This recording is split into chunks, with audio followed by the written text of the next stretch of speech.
সকলে শুনতে পাচ্ছেন তো?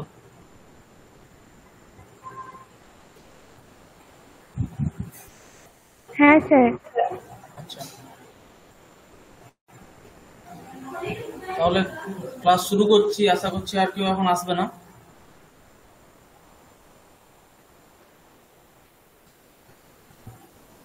স্ক্রিনটা সকলে দেখতে পাচ্ছেন কি?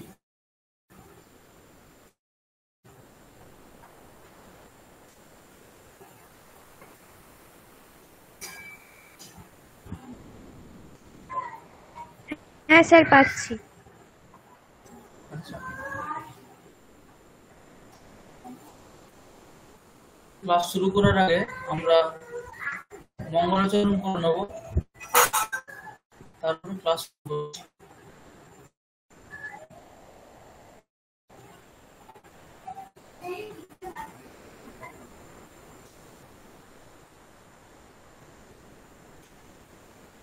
স্ক্রিনের উপর মঙ্গলাচরণ লেখা আছে, আমি পাঠ করছি, তারপর ক্লাস শুরু হবে। ওম বন্দে গুরুং শুভং সাম্বং দক্ষিণামূর্তিমব্যয়ম যদ্বন্দনেন মন্দোপি বিন্দেদ গুরুসমানতাম वाक्यकारं वररुचिं भाष्यकारं पतञ्जलिं पाणिनिं सूत्रकारं च प्रणतोऽस्मि मुनित्रयम्।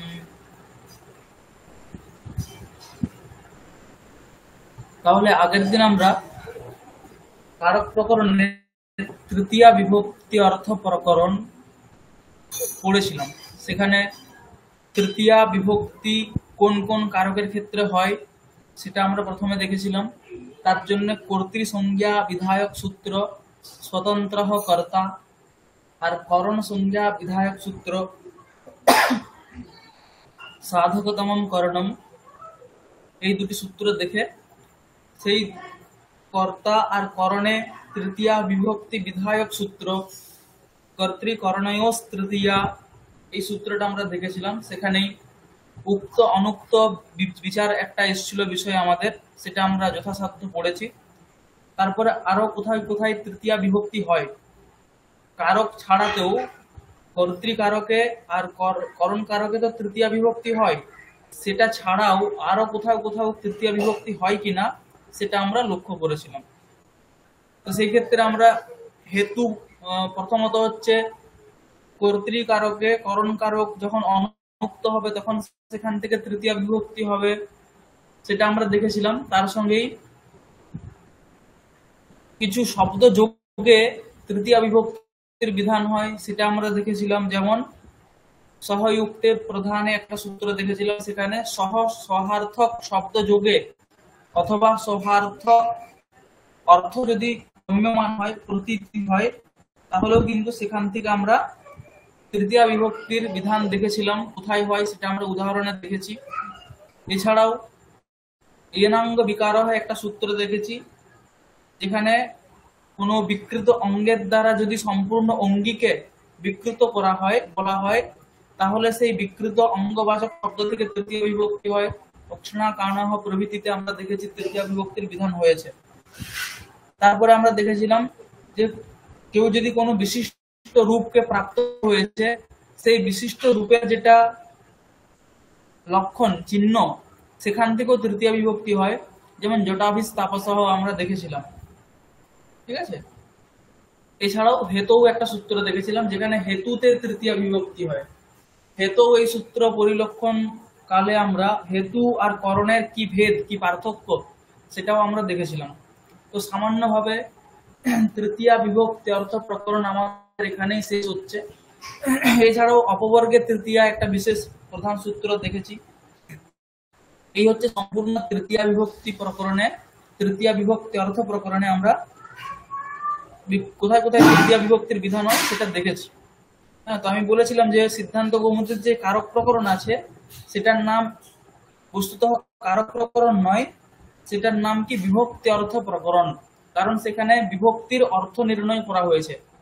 প্রথমে প্রথমা বিভক্তি, দ্বিতীয় বিভক্তি, তৃতীয় বিভক্তি, এরকম ভাবে সেই সেই বিভক্তি কোন কোন অর্থে বিহিত হয় সেটা বলা হয়েছে। তো এরকম আমরা প্রথমে তাহলে প্রথমা বিভক্তি অর্থ প্রকরণ পড়িনি কেন? তো প্রথমে পড়াটা কেন প্রথমা বিভক্তি পড়তে একটু কঠিন হবে, দ্বিতীয় বিভক্তির ক্ষেত্রে একটু কঠিন হবে। সবচাইতে সরলতম যদি বলতে হয় তাহলে তৃতীয় বিভক্তি অর্থ প্রকরণ। এই জন্য প্রথমে আমরা তৃতীয় বিভক্তি অর্থ প্রকরণ দিয়ে শুরু করেছি, এরপরে আমরা চতুর্থ বিভক্তি অর্থ প্রকরণ শুরু করব, ঠিক আছে? তারপরে পঞ্চমী, তারপরে দ্বিতীয়, তারপরে ষষ্ঠী, সপ্তমী, এরকম ভাবে আমরা শেষ করব। এই চতুর্থী বিভক্তি অর্থ প্রকরণে চতুর্থী বিভক্তি কোথায় হয়? তো সেই ক্ষেত্রে চতুর্থী বিভক্তি প্রধানত সম্প্রদান কারকে হয়। হ্যাঁ, চতুর্থী বিভক্তি কোথায় হয়? সম্প্রদান কারকে হয়। এই সম্প্রদান কারক সংজ্ঞা বিধায়ক সূত্র আমাদের প্রথমেই ভট্টাচার্য দীক্ষিত তার সিদ্ধান্ত কৌমুদী চতুর্থী বিভক্তি প্রকরণে প্রথমে সম্প্রদান সংজ্ঞা বিধায়ক সূত্র উপস্থাপন করেছেন। সেই সম্প্রদান সংজ্ঞা বিধায়ক সূত্র হলো কর্মণা ইয়ম সহ। স্যার স্ক্রিনটা দেখা যাচ্ছে না, স্ক্রিন শেয়ার যদি করে থাকে তাহলে দেখতে পাচ্ছি না সেটা আমরা। আচ্ছা,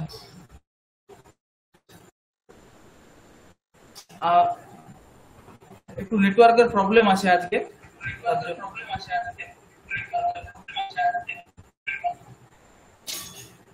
এই জন্য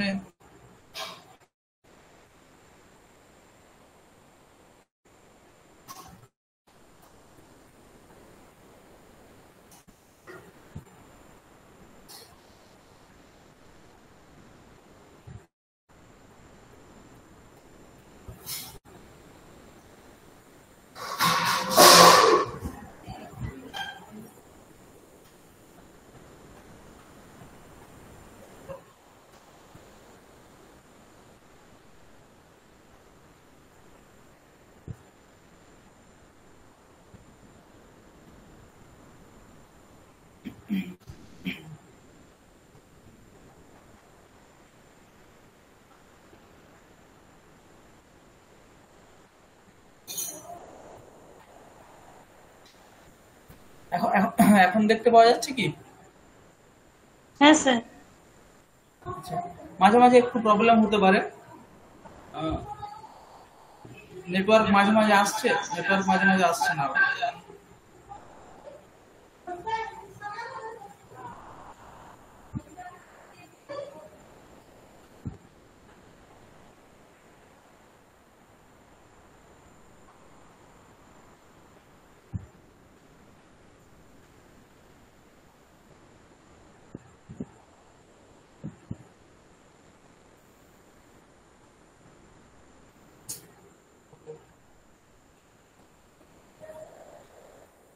ঠিক আছে, এখানে থেকে আমি শেয়ার করছি যেমন হচ্ছে। হ্যাঁ, তো স্ক্রিন শেয়ার না হলে কথা শুনতে পাওয়া যাচ্ছে তো? কথা শুনতে পাওয়া গেলে কোনো অসুবিধা নেই। স্ক্রিন শেয়ার যদি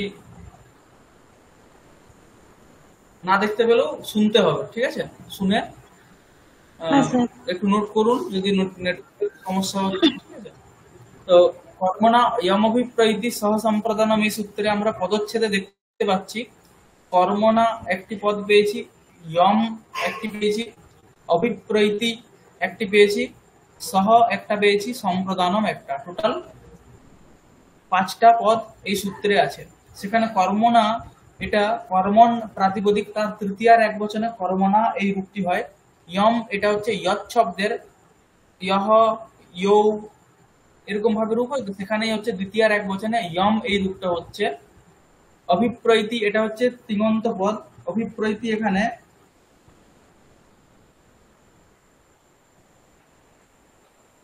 অভিপ্রৈতি এখানে প্রথম পুরুষের এক বচন আছে সহ, তার প্রথমার এক বচনে সহ, সম্প্রদানম এটাও হচ্ছে প্রথমার এক বচন। তো কর্মণা ইয়ম অভিপ্রৈতি সহ সম্প্রদানম, এরকম সূত্রে এখন আমরা বিভক্তি নির্ণয় বুঝতে পেরে গেছি কোথায় কি পদ আছে। এই সূত্রে প্রত্যেক যেমন আমরা দেখছি কারকে অধিকার আসছে, এই সূত্রেও কারকে এর অধিকার আছে। কারকে এখানে প্রথমা অর্থে সপ্তমী হয়েছে, এই জন্য কারকে এর অর্থ হবে কারকম। এখানে একটা ক্রিয়াপদ আছে অভিপ্রৈতি, সেই অভিপ্রৈতি এখানে অভিপূর্বক, প্রপূর্বক, ইড় ধাতু আছে, তারপরে অভিপ্রৈতি এরকম রূপ হয়েছে, অভিযুক্ত প্রযুক্ত এতি, কি সন্ধি হয়েছে এখানে কেউ বলতে পারবেন কি? অভিযুক্ত প্রযুক্ত এতি। আর এখানেও যে বিসর্গের লোপ হয়ে গেছে সূত্রতে, সেটাও কিভাবে হয়েছে এগুলো খেয়াল রাখতে হবে। এখন অতটা আলোচনা করার সময় নেই, কিন্তু এগুলো কিভাবে হচ্ছে হ্যাঁ মনে রাখতে হবে। তো অভিপ্রৈতি এখানে এর অর্থ হচ্ছে সম্বধনাতি, সম্বধনাতি, সম্বধনাতি। এরই কি অর্থ, সেটার অর্থ এখানে পাশে লিখে দেওয়া হয়েছে, সম্বন্ধুম ইচ্ছতি।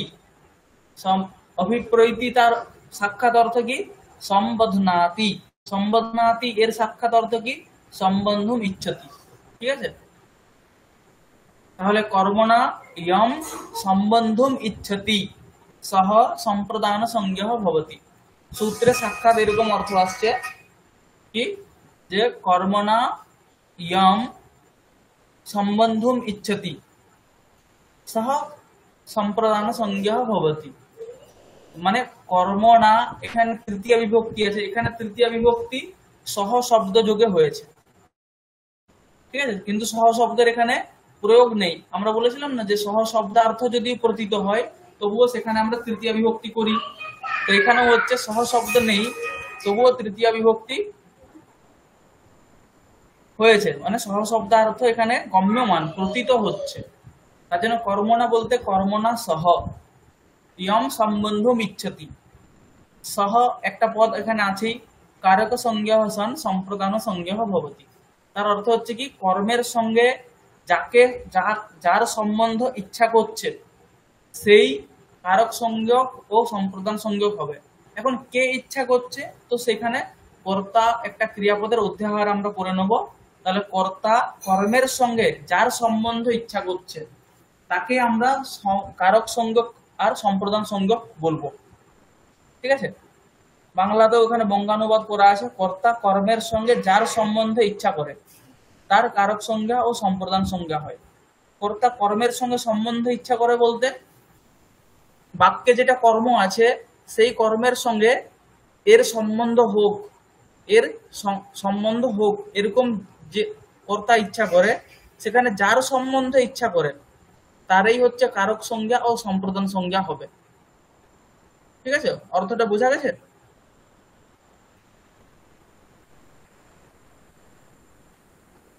হ্যালো? হ্যাঁ স্যার। উদাহরণ দিলে আরো স্পষ্টভাবে বোঝা যাবে। আমি উদাহরণে যাচ্ছি। উদাহরণ যাওয়ার আগেই একবারে সাক্ষাৎ আমি একটু উদাহরণটা একটু ছোট্ট করে দেখে নিচ্ছি, তারপরে আমি আবার চতুর্থী বিধায়ক সূত্রতে ফিরে আসবো। এখানে আমি একটা উদাহরণ দেখতে পাচ্ছি। প্রথমেও আমরা একটা উদাহরণ দিয়েছিলাম সমস্ত কারক বোঝার জন্য, সেটাতেও হবে। এখানেও আমি প্রথম যদি বাক্যটা ধরি, রামঃ দরিদ্রায় বস্ত্রম দদাতি, এই যদি একটা বাক্য আমি ধরি, এই বাক্যে কর্তাকে কে বলতে পারবেন? এই বাক্যে কর্তাকে, রামঃ দরিদ্রায় বস্ত্রম দদাতি, এই বাক্যে কর্তাকে? রাম।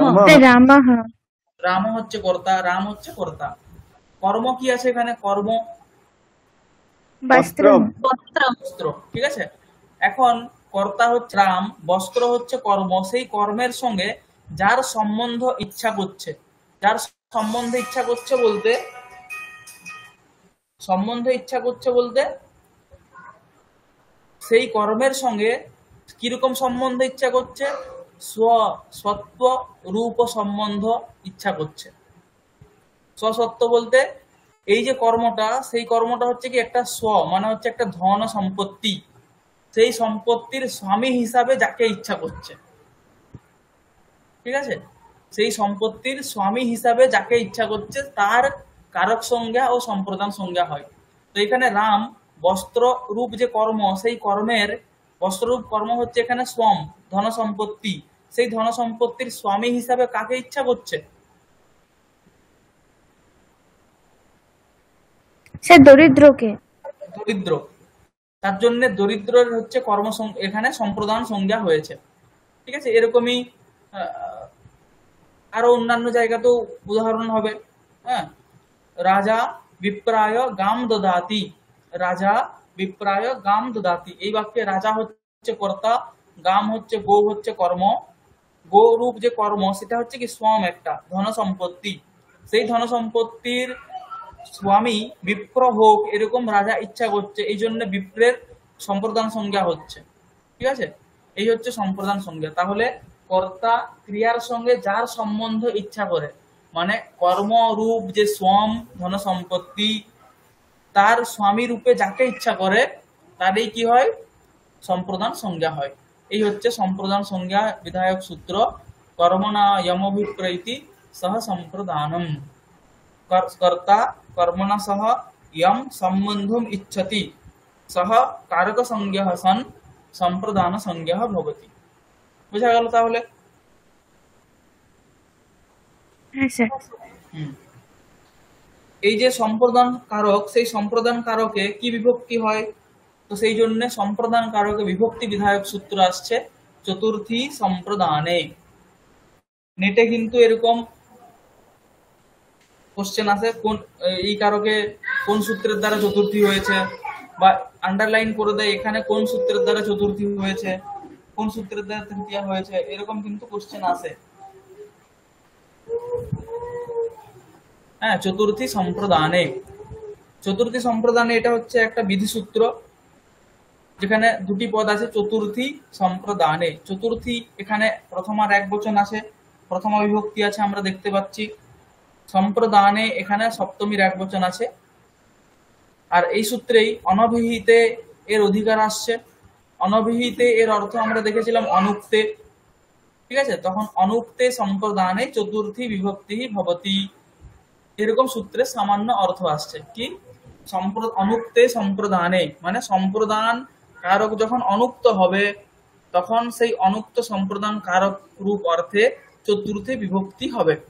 এখন কোথা থেকে চতুর্থী বিভক্তি হবে, তাহলে এই সূত্রে সম্প্রদান বাচক প্রাতিপদিকাত এরকম একটা পদের আমরা অধ্যাহার করে নেব, তখন সূত্রের অর্থ হবে অনভিহিতে সম্প্রদানে মানে অনুক্তে সম্প্রদানে সম্প্রদান বাচক প্রাতিপদিকাত চতুর্থী বিভক্তি ভবতি। অর্থাৎ সম্প্রদান যখন অনুক্ত হবে তখন সেই অনুক্ত সম্প্রদান বাচক যে প্রাতিপদিক যে শব্দ, সেই শব্দ থেকে আমরা চতুর্থী বিভক্তি করব। সূত্রের অর্থ বোঝা গেল? স্যার আরেকবার একটু বলুন, সম্প্রদানে যখন সম্প্রদান যখন অনুক্ত হবে, অনুক্ত মানে আমরা বুঝে গেছি, উক্ত মানে কি বুঝে গেছি। হ্যাঁ, সম্প্রদান কারক যখন অনুক্ত হবে মানে ধাতুর উত্তর যে প্রত্যয় বিহিত হয়েছে সেই প্রত্যয় যদি সম্প্রদান অর্থে না হয়, ঠিক আছে, তাহলে সম্প্রদান অনুক্ত। যদি ধাতুর উত্তর প্রত্যয় সম্প্রদান অর্থে হয় তাহলে সম্প্রদান উক্ত হবে কি অনুক্ত হবে?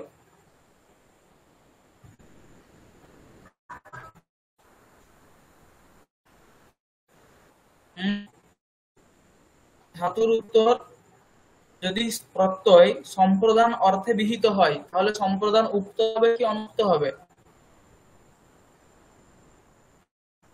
প্রধান উক্ততে উক্ত হয়ে যাবে। তাহলে ধাতুর উত্তর যদি সম্প্রদান অর্থে প্রত্যয় না বিহিত হয় তাহলে সম্প্রদান অনুক্ত হবে কি উক্ত হবে?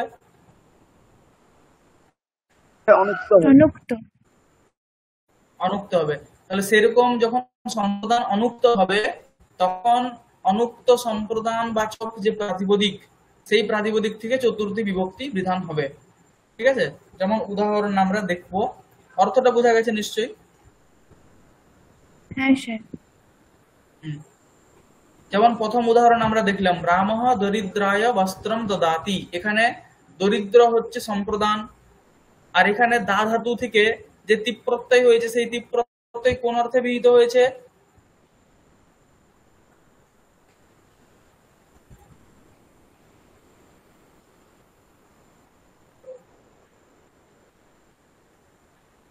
দা ধাতু থেকে যে সম্প্রদান এই যে তীপ প্রত্যয় বিহিত হয়েছে সেটা কোন অর্থে হয়েছে? সকলেরই বলতে পারা উচিত, আগে আলোচনা করা হয়েছে, কর্তরি অর্থে বলেও ছিল সেই ক্লাসে, কর্তরি অর্থে। তাহলে এখানে উক্ত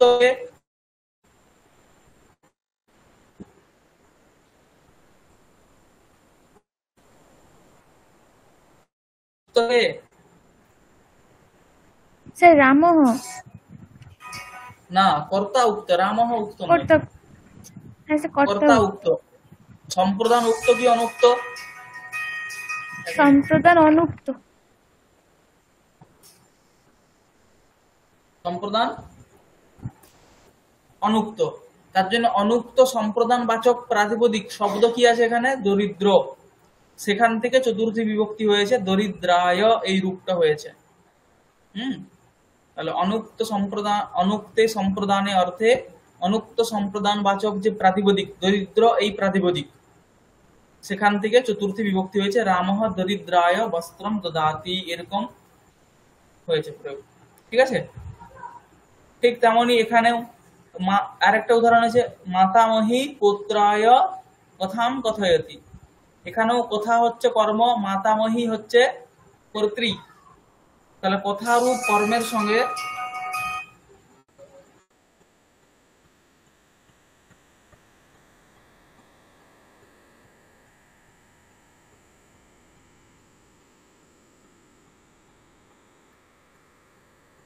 মাতা, এখানে কথারূপ কর্মের সঙ্গে পুত্রের সম্বন্ধ ইচ্ছা করছে। ঠিক আছে? সম্বন্ধ বলতে এখানে আগে আগে আমরা যেমন দেখলাম স্বস্বামী ভাব সম্বন্ধ, মানে তার স্বামী হিসাবে বলতে চেয়েছে, সেরকম অর্থ সবসময় ধরতে হবে এরকম কোনো নিয়ম নেই। যে কোনো সম্বন্ধই হতে পারে। ঠিক আছে? যে কোনো সম্বন্ধই হতে পারে। তো মাতামহী এখানে কথারূপ কর্মের সঙ্গে পুত্রের সম্বন্ধ ইচ্ছা করছে, তার জন্য পুত্র হচ্ছে এখানে সম্প্রদান। সেই সম্প্রদানে এখানে চতুর্থী বিভক্তি হয়েছে, মাতামহী পুত্রায় কথান কথায়তি। হ্যাঁ, এরকম এরকম প্রয়োগ ক্ষেত্রে আমরা কিন্তু দ্বিতীয় প্রয়োগ করে দিই, দ্বিতীয় বিভক্তি করে দিই, অহম ত্বাম কথাম বদামি, অহম ত্বাম কথাম বদামি, এরকম বলে দিই। কিন্তু সেটা না প্রয়োগ করে সেখানে চতুর্থী বিভক্তি বিধান করাই, চতুর্থী বিভক্তি প্রয়োগ করাই উচিত। যেমন হচ্ছে অহম ত্বাম দূরবাণীম করোমি, এই সকল জায়গাতে। এই জন্য আমি এই উদাহরণটা এখানে বাক্যে দিয়েছি, অহম অগ্রজায় দূরবাণীম করোমি। এখানেও কিন্তু চতুর্থী বিভক্তি করতে হবে। ঠিক আছে? এরকমই হচ্ছে হরিহি প্রিয়ায় বার্তাম প্রেষয়তি, এই সকল জায়গাতে চতুর্থী বিভক্তি করতে হবে। এরকমই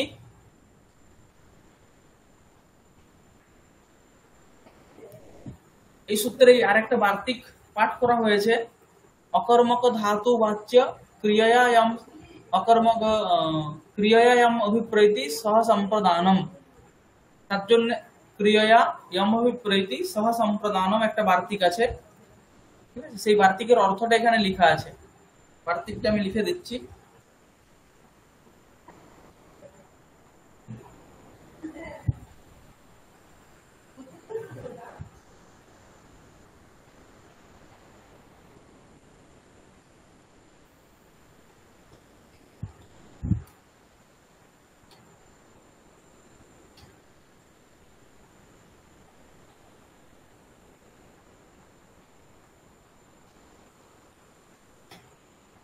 ক্রিয়া ইয়মভিপ্রেতি সহ সম্প্রদানম।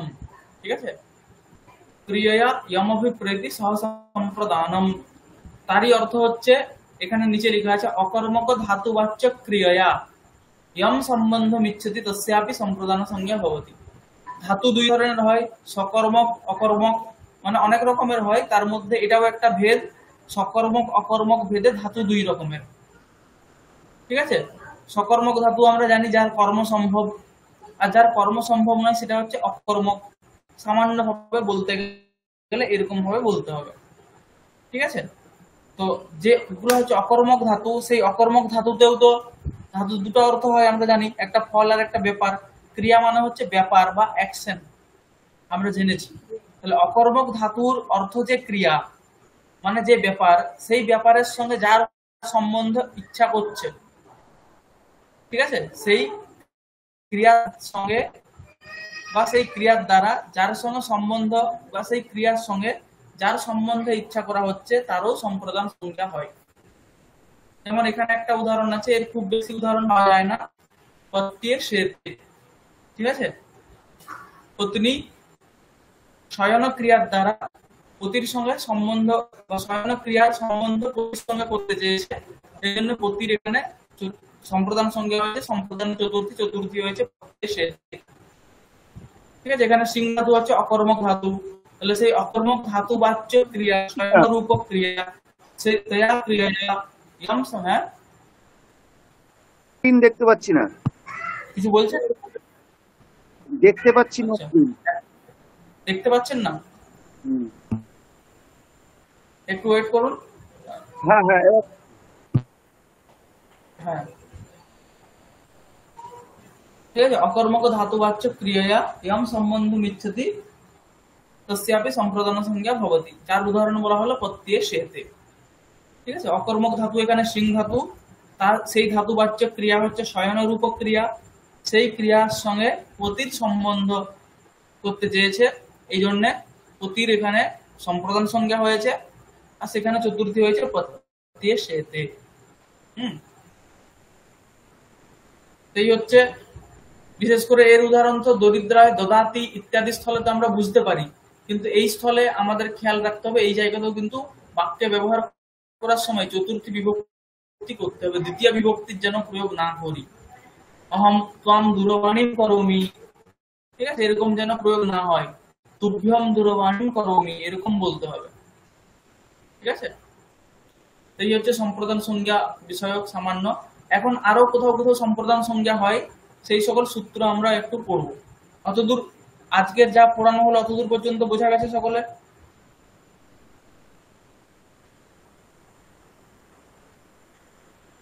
হুম, হ্যাঁ স্যার।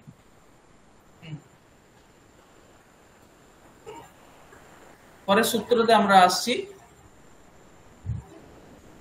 আর একটা সম্প্রদান সংজ্ঞা বিধায়ক সূত্র আছে, রুচ্যর্থানাম প্রিয়মানঃ। ঠিক আছে, কি আছে? রুচ্যর্থানাম প্রিয়মানঃ, এটা হচ্ছে একটা সম্প্রদান সংজ্ঞা বিধায়ক সূত্র। এখানে রুচ্যর্থানাম ষষ্ঠী বহুবচন আছে, প্রিয়মানঃ এখানে প্রথমা একবচন আছে। এই সূত্রে কর্মণা ইয়মভিপ্রৈতি সহ সম্প্রদানম, এই সূত্র থেকে সম্প্রদানম এই প্রথমার একবচনান্ত রূপের অনুবৃত্তি করা হচ্ছে। আর কারকের অধিকার এখানে আছে, কারক এখানে আমরা প্রথমার্থে সপ্তমী আছে, অতএব কারকের অর্থ হবে কারকম। এই সূত্রে আরেকটা পদ আছে প্রিয়মানঃ। প্রিয়মানঃ এর সাক্ষাৎ অর্থ যদি বলতে হয় তাহলে প্রীত্যাশ্রয়, মানে প্রীতির যে আশ্রয়। প্রিয়মানঃ মানে প্রীতির যে আশ্রয়। হ্যাঁ হ্যাঁ বলুন। ঠিক আছে, দেখতে পাচ্ছিলাম না গন্ডগোল। বললাম তো, দেখতে না পেলে শুনতে হবে, নেটওয়ার্কের প্রবলেম আছে খুব, যার জন্য মেঘ ধরেছে তো খুব, ওই জন্য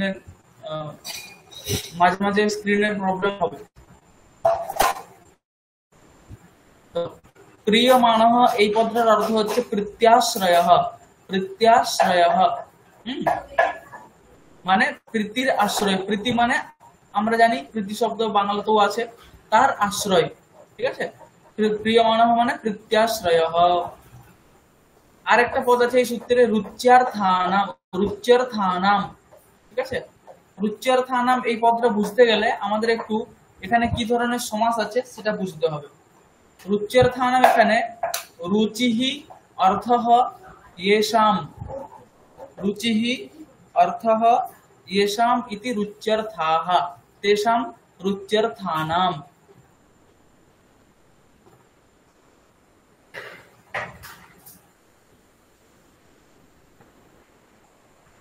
রুচ্যর্থানাম রুচিহি অর্থঃ येषाम्। ঠিক আছে, এখানে কি সমাস আছে? রুচিহি অর্থঃ येषाम्। এই বিগ্রহে কি সমাস হয়? এই ধরনের বিগ্রহ হলে কি সমাস হয় সেখানে?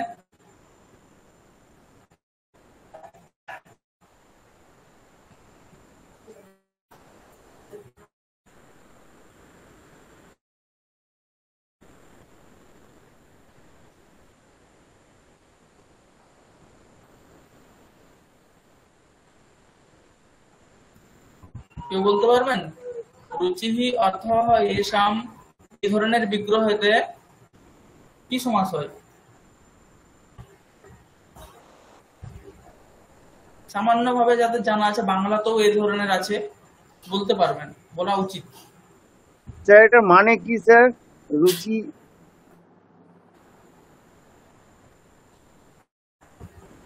মানে পরে বলা হবে, মানে বলার জন্যই তো সমাজটা ভাঙা হচ্ছে। আপনি এক স্টেপ আগে গিয়ে জিজ্ঞেস করে নিচ্ছেন।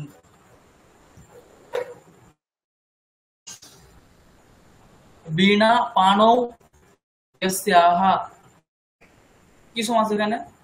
স্যার বহুব্রীহি। বললেন স্যার? হ্যাঁ, ঠিক তেমনি রুচিহি অর্থ এষাম কি সমাস? স্যার বহুব্রীহি। বহুব্রীহি। আর বহুব্রীহি সমাসের একটা বিশেষ বৈশিষ্ট্য কেউ বলতে পারেন কি? বুঝতে পারলাম না। বলছেন তারা বলা উচিত এটা। হ্যাঁ, কি বলছেন? বুঝতে পারলাম না, আবার বলুন আরেকবার। শুনতে পান? হ্যাঁ, বললাম যে রুচ্যার্থানাম এখানে রুচিহি অর্থ এষাম এই বিগ্রহে বহুব্রীহি সমাস হয়েছে। ঠিক আছে? বহুব্রীহি সমাসের একটা বৈশিষ্ট্য কেউ বলতে পারবেন কি? তৃতীয় পক্ষ বহুব্রীহি সমাসে বিনা আর পানি দুটো আলাদা হ্যাঁ, শব্দ, কিন্তু বিনাকেও বোঝাচ্ছে না, হ্যাঁ, পানিকেও বোঝাচ্ছে না, হাতকেও বোঝাচ্ছে না, একদম, আবার বাধ্যতাকেও বোঝাচ্ছে না, তৃতীয় পক্ষ বোঝাচ্ছে সরস্বতীকে। এখানেও রুচি অর্থ রুচি রুচি মানে কি? মানে বাংলাতে যেটা রুচি সেই রুচি। স্যার পছন্দ। পছন্দ। হ্যাঁ, অভিলাষ।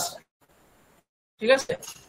সে হচ্ছে রুচি অর্থ এষাম মানে রুচি অর্থ যার। তাহলে এখানে হচ্ছে সেরকম একটা তৃতীয় পক্ষ অন্য পদার্থ আসবে। তো এখানে অন্য পদার্থকে ধাতু, মানে যে সকল ধাতু হচ্ছে অর্থ রুচি বা অভিলাষ। ঠিক আছে? রুচ্যার্থানাম মানে হচ্ছে রুচি অর্থ যে সকল ধাতুর, সেই সকল ধাতুর প্রয়োগে রুচ্যার্থানাম অর্থ কি আসবে? নাম প্রয়োগে। ঠিক আছে? স্যার কথাটা জড়িয়ে যাচ্ছে, বুঝতে পারছি না।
সকলে শুনতে পাচ্ছেন? হ্যাঁ স্যার, শুনতে পাচ্ছি এবার। আচ্ছা,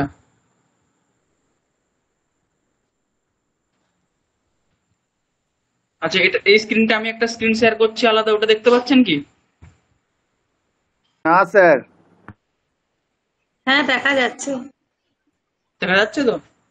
হ্যাঁ, এখানে হুম। দেখুন হ্যাঁ,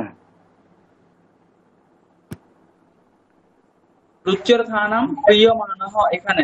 হুম, তো এখানে রুচ্যর্থানাম এখানে একটা অন্য অর্থ প্রধান হবে, তৃতীয় পক্ষ আসবে, এটা আমরা বললাম। তো এখানে সেই তৃতীয় পক্ষটা হচ্ছে ধাতু, মানে রুচ্যর্থানাম মানে রুচি অর্থ যে সকল ধাতুর, সেই সকল ধাতুর কথা বলতে চেয়েছে এখানে। এই জন্য রুচ্যর্থানাম এর অর্থ কি হবে? রুচ্যর্থকানাম ধাতুনাম প্রয়োগে, রুচ্যর্থকানাম ধাতুনাম প্রয়োগে। শুনতে পাচ্ছেন তো সকলে? হ্যাঁ স্যার, শোনা হ্যাঁ যাচ্ছে। স্যার। হ্যাঁ, রুচ্যর্থকানাম ধাতুনাম প্রয়োগে, মানে রুচি অর্থ যে সকল ধাতুর, সেই সকল ধাতুর যদি আমি বাক্যে প্রয়োগ করি, ঠিক আছে, তাহলে বাক্যে প্রয়োগ করলে রুচি মানে কি অভিলাষ, তাই তো? তাহলে অভিলাষ হলে, অভিলাষ কখন হয়? অভিলাষ যেখানে হয় সেখানে একটা প্রীতি বিষয় আছে, আছে কিনা? সেই প্রীতির যেটা যে হচ্ছে আশ্রয়, সেই আশ্রয়েরও কারক সংজ্ঞা আর সম্প্রদান সংজ্ঞা হবে।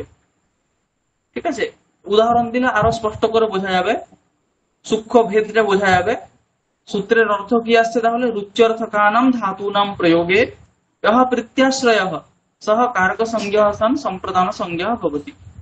হ্যাঁ, যেখানে আমার রুচি হচ্ছে সেখানে আমার একটা প্রীতি আসছে, তো সেই প্রীতি যেখানে আছে, যে যে প্রীতির যেটা আশ্রয়, তার হচ্ছে কারক সংজ্ঞা আর সম্প্রদান সংজ্ঞা হবে, এটা বলা হচ্ছে। উদাহরণ এলে আমাদের আরো ভালো বোঝা যাবে। যেমন উদাহরণ আসছে এখানে,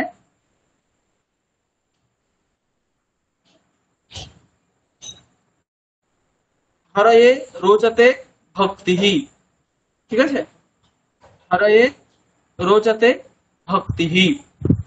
তো এখানে রোচতে এটা হচ্ছে রুচ্যর্থক ধাতু, রুচ্যর্থক ধাতু। রোচতে এটা কি ধরনের ধাতু? রুচ্যর্থক ধাতু। তাহলে সেই রুচ্যর্থক ধাতুর প্রয়োগ আছে, আর এখানে প্রীতি একটা গম্যমান হচ্ছে, সেই প্রীতির আশ্রয়কে এই বাক্যতে হরয়ে রোচতে ভক্তিহি, ঠিক আছে, হরি ভক্তিকে, ভক্তি হচ্ছে রুচিকর, ঠিক আছে। তাহলে ভক্তিনিষ্ঠ যে প্রীতি বা ভক্তিজন্য যে প্রীতি বা ভক্তির প্রতি যে প্রীতি বা ভক্তির দ্বারা যে প্রীতি, যেটাই বলি না কেন, সেই প্রীতির আশ্রয় কে এখানে?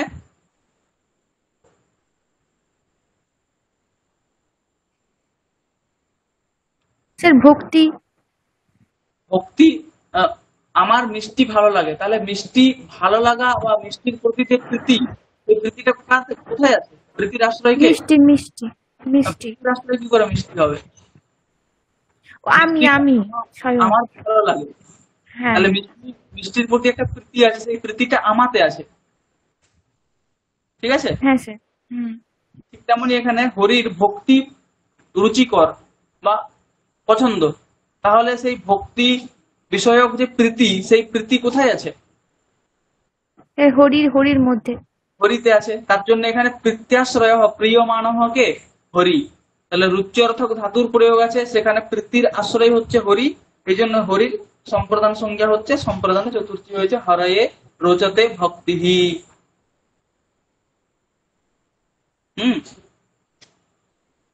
হ্যাঁ স্যার। ঠিক তেমনি একটা উদাহরণ আছে, যজ্ঞ দত্তায় স্বাদতে অপূপঃ। অপূপ মানে হচ্ছে কেক ধরনের এই সকল খাদ্যকে অপূপ বলা হয়, ঠিক আছে। তো এখানে হচ্ছে অপূপ বিষয়ক প্রীতি যজ্ঞদত্ততে আছে, তাহলে প্রীতির আশ্রয় হচ্ছে যজ্ঞদত্ত, তার সম্প্রদান সংজ্ঞা হয়েছে, সম্প্রদানে চতুর্থী হয়েছে। এই হচ্ছে রুচ্যার্থানাম প্রিয়মানঃ, এই সূত্রের তাৎপর্য অর্থ। অপুপ মানে কি বললেন? মানে অপূপ মানে হচ্ছে একটা খাদ্য বিশেষ, মিষ্টান্ন জাতীয়, ঠিক আছে, আচ্ছা, কেক বা পিঠে এই ধরনের খাবার। ঠিক আছে। ঠিক আছে, তাহলে সকলের বোঝা গেল তো? হ্যাঁ স্যার। এরপরে নতুন একটা সূত্র আমাদের আসছে, এটা হচ্ছে সম্প্রদান সংজ্ঞা বিধায়ক সূত্র, মানে সংজ্ঞা সূত্র। হ্যাঁ, এই সূত্রের স্বরূপ হচ্ছে কি, শ্লাঘ নুং স্থা শপাম গীপ্স্যমানঃ। শ্লাঘ নুং স্থা শপাম গীপ্স্যমানঃ। সন্ধিচ্ছেদ সেরকম কিছু নেই, সূত্রটা দেখলেই আমরা বুঝতে পারছি এই সূত্রে দুটি পদ আছে, শ্লাঘ নুং স্থা শপাম। শ্লাঘ নুং স্থা শপাম একটা পদ, আর গীপ্স্য একটা পদ। শ্লাঘ নুং স্থা শপাম এখানে ষষ্ঠীর বহু বচন আছে, গীপ্স্যমানঃ এখানে প্রথমার এক বচন আছে। এই সূত্রতেও কর্মনা यमभिप्रैति सह সম্প্রদানম, এখান থেকে সম্প্রদানম এই প্রথমান্ত পদের অনুবৃত্তি হচ্ছে। কারকে এই অধিকার সূত্রের এখানে অধিকার আসবে। কারকে এখানে আমরা জানি প্রথমার্থে সপ্তমী হয়েছে, এই জন্য কারকে এর অর্থ হচ্ছে কারকম। গিপ্সমানঃ এই সূত্রে একটা পদ আছে, গিপ্সমানঃ এর অর্থ হচ্ছে বোধয়িতুম ইষ্টঃ, মানে যাকে বোঝানোর চেষ্টা করছি সে। গিপ্সমানঃ মানে বোধয়িতুম ইষ্টঃ, মানে যাকে বোঝাতে চাইছি সে। ঠিক আছে। শ্লাঘ হনুং স্থা সপাম, এখানে চারটা ধাতুর কথা বলা হয়েছে, শ্লাঘ্রি ধাতু, নুং ধাতু, স্থা ধাতু আর সব ধাতু। ঠিক আছে। এই চারটি ধাতুর প্রয়োগে যে বোঝানোর, যাকে বোঝাতে চাইছি তার কারক সংজ্ঞা ও সম্প্রদান সংজ্ঞা হয়।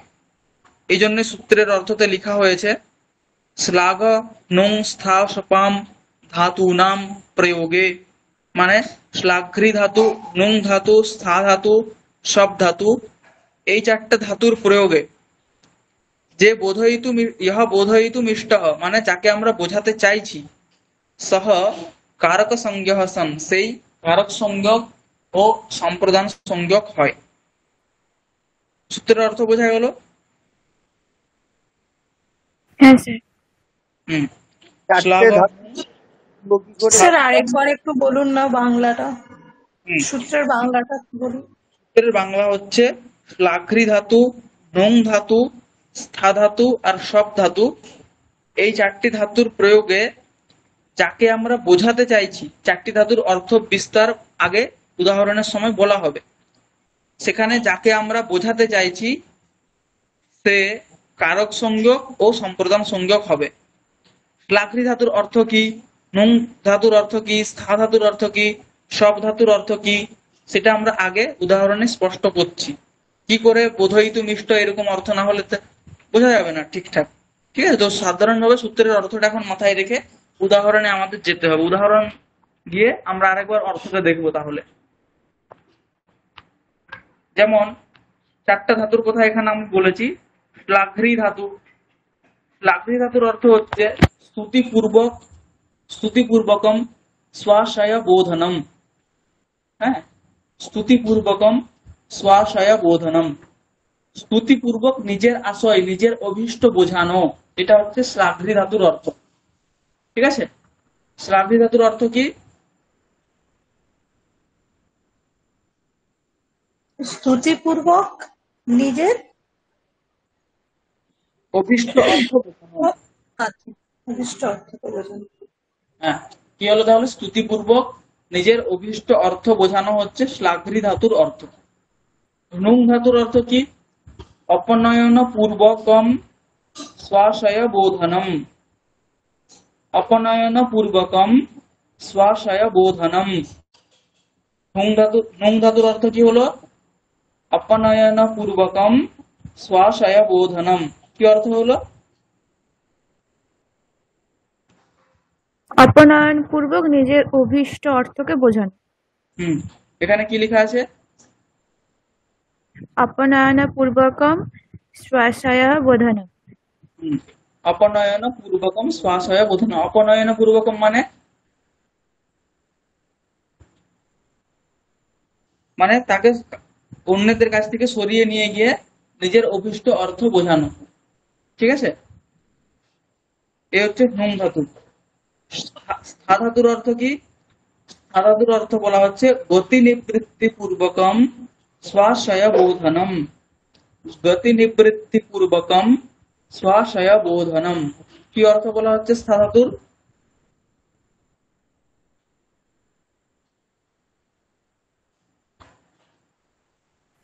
গতি নিবৃত্তি পূর্বকম স্বাশয় বোধনম।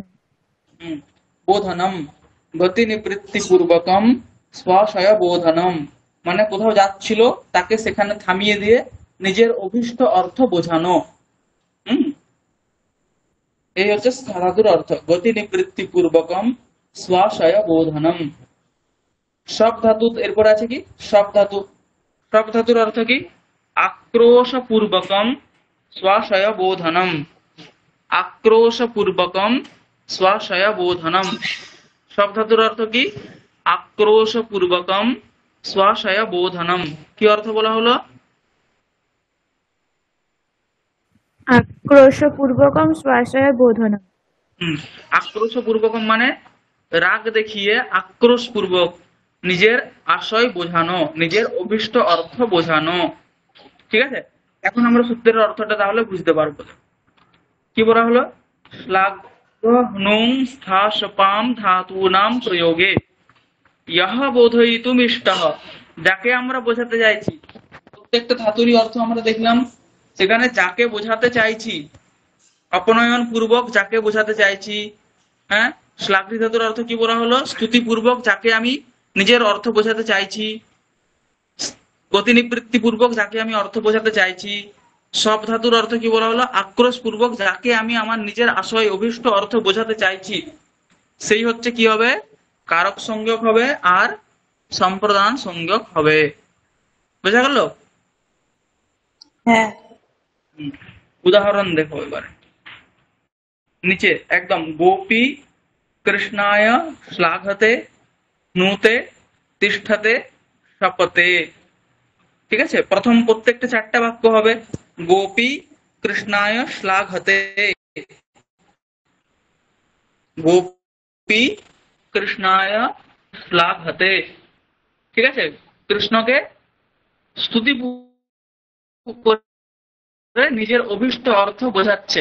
হ্যাঁ, গৃহস্থদের আমরা দেখি কোনো কিছু যদি ইচ্ছা হয়, কোনো কিছু প্রয়োজন হয়, কোনো একটা শাড়ি কেনার হয়, তাহলে আমরা এরকমই চারটা সাম দাম দণ্ড ভেদ আর কি অবলম্বন করি। কোনো সময় স্তুতি করি, স্তুতিপূর্বক নিজের অভিষ্ট অর্থ বোঝাই। ঠিক তেমনি এখানে গোপীরা কৃষ্ণকে তার স্তুতিপূর্বক গোপীদের যে অভিষ্ট অর্থ, সেই অর্থ বোঝাচ্ছে স্তুতি করে। তো গোপী কৃষ্ণায় শ্লাঘতে। ঠিক আছে, এখানে বোধয়িতুম মিষ্টকে কাকে বোঝাতে চাইছে? নিজের অভিষ্ট অর্থ কৃষ্ণকে বোঝাতে চাইছে। এই জন্য কৃষ্ণ সম্প্রদান তার চতুর্থী হয়েছে, গোপী কৃষ্ণায় শ্লাঘতে। গোপী কৃষ্ণায় নুতে।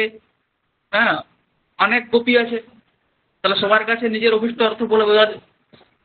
হ্যাঁ, সবাই একটা জিনিস চাইছে, সে আর একটা বেশি কিছু চাইছে, তাহলে সে তখন কৃষ্ণকে আলাদা জায়গাতে অপনয়ন পূর্বকম কৃষ্ণকে টেনে অন্য জায়গাতে নিয়ে গিয়ে নিজের অভিষ্ট অর্থ বোঝাচ্ছে। গোপী কৃষ্ণায় নুতে। হুম, এরপরে স্থা ধাতু, গোপী কৃষ্ণায় তিষ্ঠতে, মানে কৃষ্ণ চলে যাচ্ছিল, সেখানে তাকে থামিয়ে দিয়ে নিজের অভিষ্ট অর্থ বোঝাচ্ছে। গোপী কৃষ্ণায় তিষ্ঠতে। ঠিক তেমনি গোপী কৃষ্ণায় শপথে, আক্রোশ পূর্বক নিজের অভিষ্ট অর্থ কৃষ্ণকে বোঝাচ্ছে না, তার উপরে রাগ দেখিয়ে। হ্যাঁ, তো গোপী কৃষ্ণায় শ্লাঘতে নুতে তিষ্ঠতে শপথে। এই হচ্ছে এই সূত্রের একটা এরকম উদাহরণ, চারটা আলাদা আলাদা বাক্য করে উদাহরণ করতে হবে। বোঝা গেল তাহলে? স্যার বলছি একটা যে কোনো স্ল্যাগ হতে হ্যালো, বা হুতে। হ্যালো হ্যালো হ্যাঁ হ্যাঁ, স্যার শুনতে পাচ্ছি আমি। স্যার বলছি যে কোনো একটা থাকতে পারে, বিভিন্ন গোপী কৃষ্ণা ও স্ল্যাগ হতে এরকম দিয়েও থাকতে পারে তো?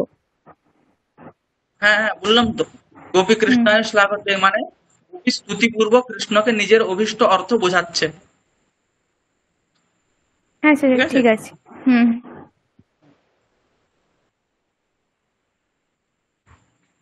তো এই হচ্ছে শ্লাঘ নুং স্থা সপাম গীপ্স্যমানঃ, এই সূত্রের অর্থ আমরা দেখলাম।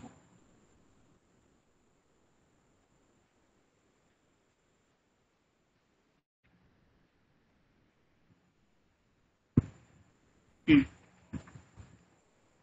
এরপরে আর একটা সূত্র আসছে আমাদের, সম্প্রদান সংজ্ঞা বিধায়ক সূত্র। ধারে রুত্তমর্ণঃ। ধারে রুত্তমর্ণঃ, কি সূত্র আছে?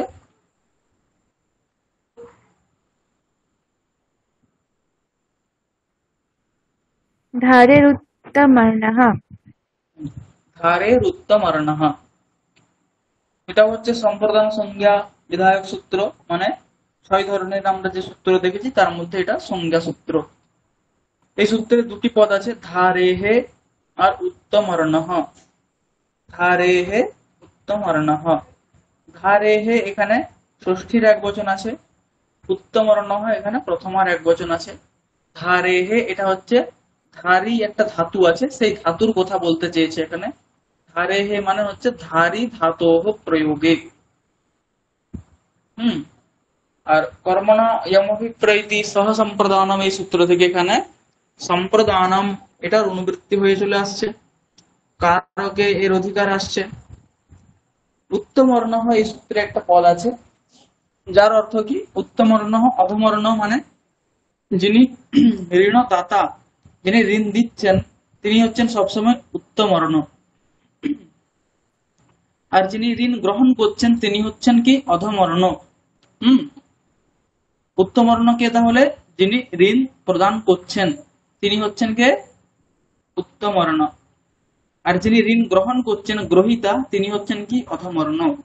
ঠিক আছে, তাহলে ধারেহে মানে হচ্ছে ধারায়তেহে মানে হচ্ছে ধারি ধাতোহ প্রয়োগে, মানে ধারি ধাতুর যদি প্রয়োগ হয় সেই প্রয়োগে যে উত্তমর্ণ, ঠিক আছে, উত্তমর্ণ ঋণদাতা তার কারক সংজ্ঞা ও সম্প্রদান সংজ্ঞা হয়। ঠিক আছে, তার কারক সংজ্ঞা ও সম্প্রদান সংজ্ঞা হয়। সূত্রের অর্থ বুঝতে পেরেছেন সকলেই?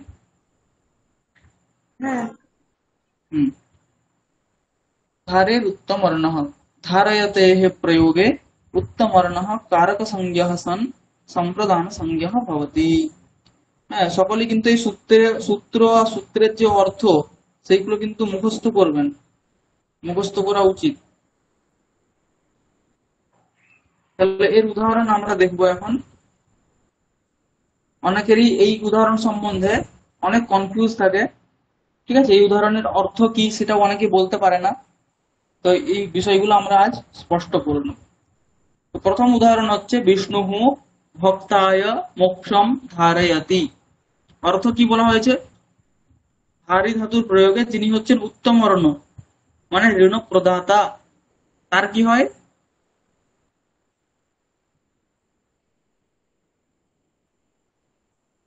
তার সম্প্রদান সংজ্ঞা হয়। তো উদাহরণ দেখতে পাচ্ছি, ধারি ধাতুর অর্থটা এখন আমাদের একটু বুঝতে হবে, এই নিয়েই সবার কনফিউজ থাকে। ধারি ধাতুর অর্থ মানে ধার দেওয়া নয়, ঠিক আছে, ধার দেওয়া নয়। ধারি ধাতুর অর্থ ধার দেওয়া নয়। ধারি ধাতুর অর্থ হচ্ছে এরকম, কেউ আমাকে আগে ধার দিয়েছিল, হ্যাঁ, আমি আমার বন্ধুর কাছ থেকে 10,000 টাকা ধার নিয়েছিলাম। আমি বলেছিলাম যখন আমি আমার প্রথম মাসের বেতন পাবো তখন আমি এই টাকাটা তোকে দিয়ে দেবো। তো যখন আমি বেতন পেলাম তখন কিন্তু আমার বন্ধু আমার কাছে নেই, তো তখন আমি কি করি, মনে করে তার জন্য টাকাটা তুলে রাখি। ঠিক আছে, সেই তুলে রাখা অর্থটা হচ্ছে ধারয়তি। ঠিক আছে, তো এখানে ধারয়তি ধাতুর প্রয়োগে যে হচ্ছে উত্তমর্ণ মানে যে আমাকে আগে ঋণ দিয়েছিল তার কি হবে, সম্প্রদান সংজ্ঞা হবে, আর সেখানে চতুর্থী বিভক্তি হবে। যেমন উদাহরণ বলা হচ্ছে বিষ্ণুঃ ভক্তায় মোক্ষম ধারয়তি। বিষ্ণুঃ ভক্তায় মোক্ষম ধারয়তি, এখানে বিষ্ণু হচ্ছে কর্তা, মোক্ষম এটা হচ্ছে কর্ম, ধারয়তি প্রয়োগ আছে এখানে। এই বাক্যের তাৎপর্য কি, এই বাক্যের তাৎপর্য হচ্ছে ভক্ত বিষ্ণুকে, ভগবান হরিকে ভক্তি প্রদান করেছিল, ভক্তি দিয়েছিল। ঠিক আছে, তো সেই ভক্তি বিষ্ণু গ্রহণ করেছিল, ঋণ নিয়েছিল, তো সেই ঋণের জন্য তার যখন পূর্ণ হয়ে গেছে তখন তার জন্য ভগবান বিষ্ণু মোক্ষ তুলে রাখছে। ঠিক আছে, এই জন্য এখানে ভক্ত হচ্ছে উত্তমর্ণ আর ভগবান বিষ্ণু হচ্ছে অধমর্ণ। ঠিক আছে, ভক্ত ভগবানকে বিষ্ণুকে ভক্তি দিয়েছে ধার, সেই জন্যে তার বিপরীতে ভগবান বিষ্ণু ভক্তের জন্য মোক্ষ সংরক্ষণ করে রাখছে, তুলে রাখছে। তখন বিষ্ণু ভক্তায় মোক্ষম ধারয়তি। হুম, এই হচ্ছে বাক্যের অর্থ। বিষ্ণু ভক্তায় মোক্ষম ধারয়তি। ঠিক তেমনি দেবদত্ত চৈত্রায় শতম ধারয়তি। চৈত্র দেবদত্তকে 100 টাকা ধার দিয়েছিল। এখন দেবদত্ত যখন বেতন পেয়েছে তখন 100 টাকা তুলে রাখছে তার জন্য, চৈত্রের জন্য। এই জন্য চৈত্র হচ্ছে এখানে উত্তমর্ণ। তার সম্প্রদান সঙ্গে হয়েছে, সম্প্রদানে চতুর্থী, চতুর্থী হচ্ছে দেবদত্ত চৈত্রায় শতম ধারয়তি। দেবদত্ত চৈত্রায় শতম ধারয়তি, এরকম বাক্যের প্রয়োগ হচ্ছে। বোঝা গেল? হ্যাঁ স্যার। হুম। বাকিরা অন্যরা সকলে বুঝতে পারছেন কিনা? হ্যাঁ স্যার। কারকের সূত্র অত্যন্ত সহজ, সেরকম কোনো কঠিন নয়। মানে কঠিন নয় বলতে সূত্রের সামান্য অর্থ বুঝে যেতে গেলে সেরকম কোনো কাঠিন্যতা এখানে নেই। আর আমরা এরকম সামান্য অর্থ দেখেই যাচ্ছি, তো সেরকম কোনো কাঠিন্যতা এখানে নেই। ঠিক আছে, সহজ সহজ সূত্র। আগের দিনে যে কাজগুলো দেওয়া ছিল সেগুলো কিন্তু আমি আহ, এখন 5 মিনিট আমি ব্রেক নিচ্ছি, তারপরে আরো 8টা 10 থেকে ক্লাস শুরু হবে। আর আগের দিনের কাজগুলো কিন্তু আমি ক্লাসের শেষে পড়ানো হয়ে গেলে আমি কিন্তু চেক করব। সকলে আজ কাজ করেছেন তো? হ্যাঁ স্যার, করেছি। ঠিক আছে, তাহলে আমি সেগুলো চেক করব। ঠিক আছে।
সকলে স্ক্রিনটা দেখতে পাচ্ছেন তো?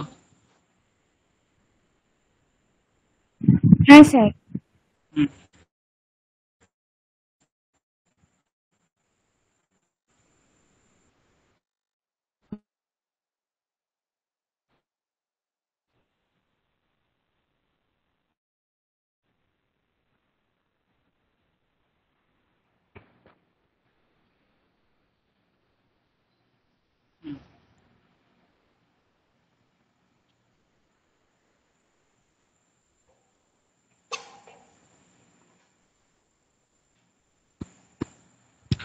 হ্যাঁ, তো আমাদের এবারে সূত্র আসছে অপর একটা সম্প্রদান সংজ্ঞা বিধায়ক সূত্র, স্পৃহে রিপ্সিতঃ।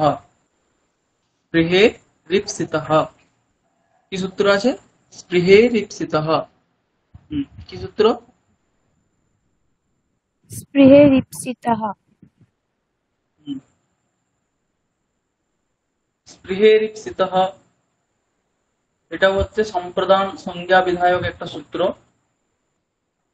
এই সূত্র তো স্পৃহে ইপ্সিতঃ এরকম দুটি পদ আমরা দেখতে পাচ্ছি। স্পৃহে এখানে ষষ্ঠীর এক বচন আছে, ইপ্সিতঃ এখানে প্রথমার এক বচন আছে। কর্মণা ইয়মভিপ্রৈতি সহ সম্প্রদানম, এই সূত্র থেকে এখানেও সম্প্রদানম এই সংজ্ঞাবাচক পদ অনুবৃত্ত হয়ে আসছে। কারকে এর অধিকার এখানে আসছে। কারকে এখানে প্রথমার্থ সপ্তমী আছে, এই জন্য কারকে এর অর্থ হবে কারকম।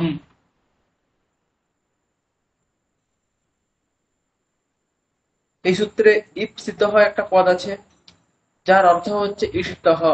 ইপ্সিতঃ এই পদের অর্থ কি? ইষ্টঃ। স্পৃহে এখানেও স্পৃহি ধাতুর কথা বলা হয়েছে। স্পৃহে মানে হচ্ছে স্পৃহয়তে মানে স্পৃহি ধাতোঃ প্রয়োগে একটা শব্দের অধ্যয়ন করা হচ্ছে, তখন সূত্রের অর্থ হচ্ছে স্পৃহয়তে প্রয়োগে ইষ্টঃ কারক সংজ্ঞঃ সন সম্প্রদান সংজ্ঞঃ ভবতি। ঠিক আছে, স্পৃহয়তে স্পৃহি ধাতু আছে, সেই স্পৃহি ধাতুর প্রয়োগ হলে সেখানে যেটা ইষ্ট তার কারক সংজ্ঞা ও সম্প্রদান সংজ্ঞা হয়। ঠিক আছে, স্পৃহি ধাতুর যেটা ইষ্ট, স্পৃহি ধাতুর প্রয়োগে যেটা ইষ্ট, স্পৃহি ধাতুর ইষ্ট নয়, স্পৃহি ধাতুর প্রয়োগে যেটা ইষ্ট তার কি হবে? কারক সংজ্ঞা ও সম্প্রদান সংজ্ঞা হয়।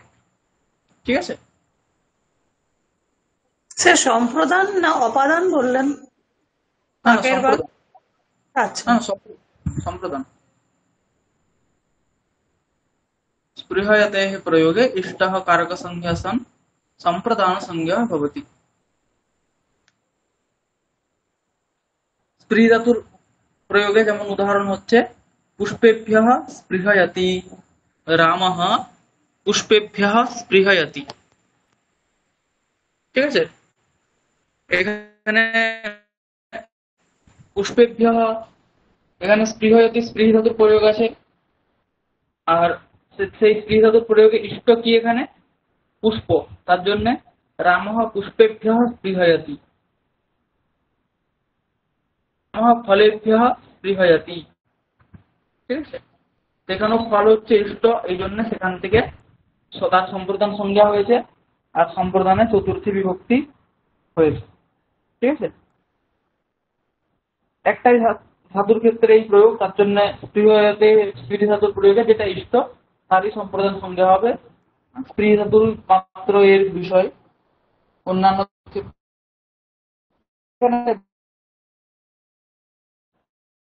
অর্থ দিতে হবে আমাদের এখন। স্যার কথাটা জড়িয়ে যাচ্ছে। আচ্ছা, উদাহরণ স্পষ্ট হয়েছে তো? হ্যাঁ উদাহরণ স্পষ্ট শোনাও যাচ্ছে না। হচ্ছে? হ্যাঁ স্যার, একটু যাচ্ছে আবার জড়িয়ে যাচ্ছে, এরকম হচ্ছে। এখন হ্যাঁ স্যার, আপনি বলুন, বলতে থাকুন।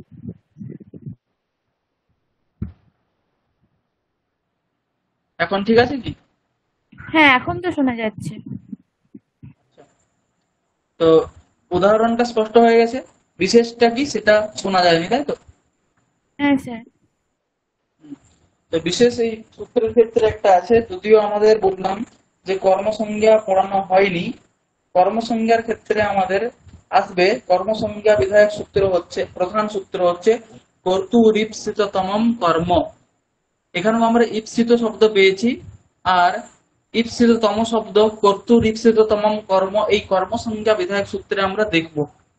তো সেখানে কর্মসংজ্ঞা বিধায়ক সূত্রে ঈপ্সিততমম একটা পদ আছে, যার অর্থ হচ্ছে অত্যন্ত ঈপ্সিত যেটা, ঠিক আছে? আর এখানে শুধুমাত্র ঈপ্সিত আছে, এই জন্যে যখন ঈপ্সিত মাত্র, ইষ্ট মাত্র বলার ইচ্ছা হবে তখনই স্পৃহি ধাতুর প্রয়োগে সম্প্রদান সংজ্ঞা হবে। যদি অত্যন্ত স্পৃহতম ইষ্ট বলার ইচ্ছা হয়, স্পৃহি ধাতুর প্রয়োগ থাকলেও সেখানে কিন্তু কর্মসংজ্ঞাই হবে, আর কর্মণি দ্বিতীয়া, দ্বিতীয়া বিভক্তিই হবে। সামান্য ভাবে যদি আমি বলি আমার ইষ্ট, তাহলে পুষ্পেভ্যঃ স্পৃহয়তি, আর পুষ্প যদি আমার অত্যন্ত ইষ্ট, তাহলে কিন্তু পুষ্পাণি স্পৃহয়তি, এরকম দ্বিতীয় বিভক্তি চলে আসবে।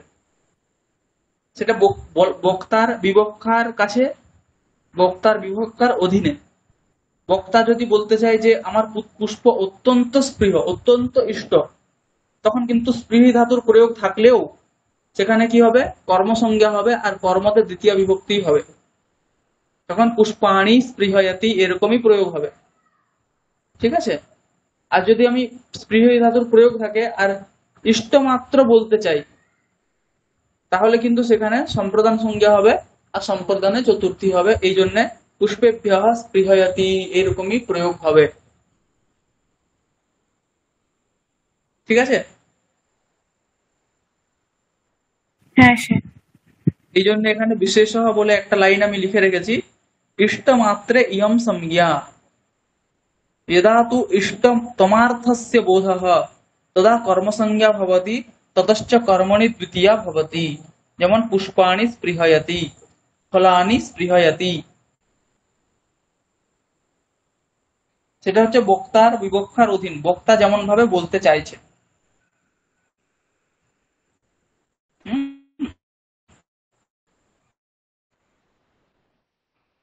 ঠিক আছে? হ্যাঁ স্যার। দীক্ষিত হয় সূত্র বোঝা গেছে?